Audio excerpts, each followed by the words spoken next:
Unto the lamp upon the trust. The UM Enamutu. Well, you can just call me by my brand, Pru Baba. And I'm so glad that I have this opportunity on this platform. And this is the last edition for this year, the second edition, because the first edition was actually on the 1st of April. That was Easter Monday at Port Bailey Shack. And it was awesome, but God has lifted up us from that edition to this one, because we did not have a full band, we didn't have some artists, we were just kind of a solo performance. But this one I see a lot of games, and people actually have to sponsor for a raffle draw, and I see a lot of excitement, and and the glory of God was raised in the bar. So the vision of Gospel in the Bar is actually to raise the glory of God and the banner of Christ in the marketplace, especially the bars. And you agree with me that there are more bars than churches. So the numbers of bars outnumber churches in almost all the cities and every country. So we just want to break that stereotype that you can go into the bar as long as the presence of God is there and have a good time. Bars are not really a bad place. So we are just trying to say, okay, if you have problem with the church, you should not have problem with God. So if you're not going to go to the church, we will bring the presence of God down for you in the bar. And we don't do this in just preaching, we do that in creating platform for uprising gospel artists, and to give them platform, like people singing urban, singing funk, reggae, raga, all this kind of music. Some churches would not give them the platform. So Gospel in the Bar is that platform for you to do your EP, for you to come up and engage your crowd and let us see what you have. And we believe that we're going to have sponsors that is going to help push you down. We are believing that there'll come a time that gospel artists will be a brand ambassador of great brands, and that is it. And finally, I want to thank all the people that came out. It's also a platform for you to promote your businesses. So we promote Christian businesses on the platform. So that's all I could say about Gospel in the Bar.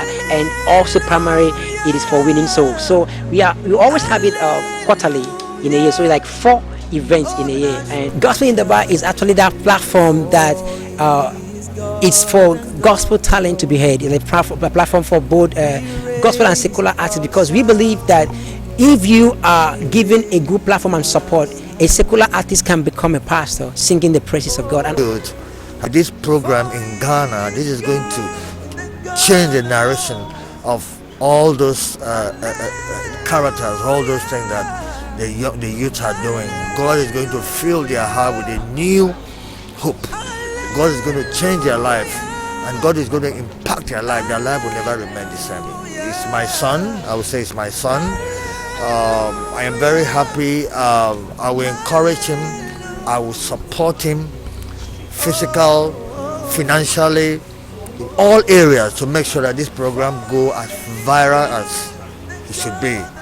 So I will keep on advising him, for him to stay focused, so that God will lift him to that destiny. My name is Minister Steve Bright McCaffrey, and I have been in this beautiful setup. I've been in this space, which is the gospel in the bar experience. It's been an awesome time. It's not an initiative that you come across most of the time. Yeah, I've been in the secular space. I've done the secular music, and then I do full-time gospel music now. So I understand it when an initiative like this springs up. It's not easy to come into a space like this, into the secular space, and then sing gospel songs unto the Lord.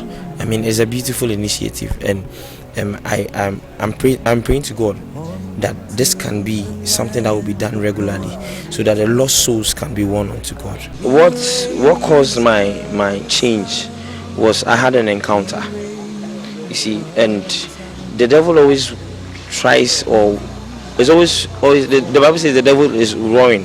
He's going about roaring, seeking someone to devour. So for me, I had an encounter where I knew that wasn't where I was supposed to be, and I had to come back to my first love. So I found my feet with my first love. The journey hasn't been easy though. We are not where we want to be, but then we are trusting God that He who has set us on this path, He will definitely fulfill His end of the promise.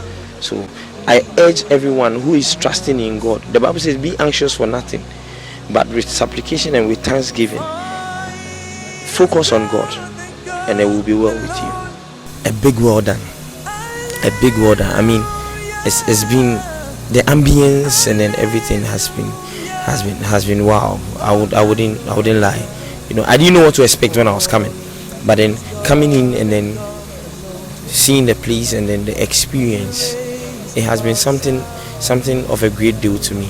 It's something I'll cherish for the rest of my life, and I look to being here. Organizers for organizing such a program.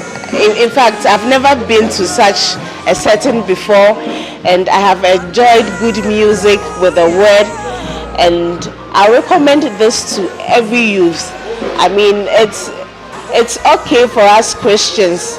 It's an environment where we could also express ourselves without going to the bar and do worldly things.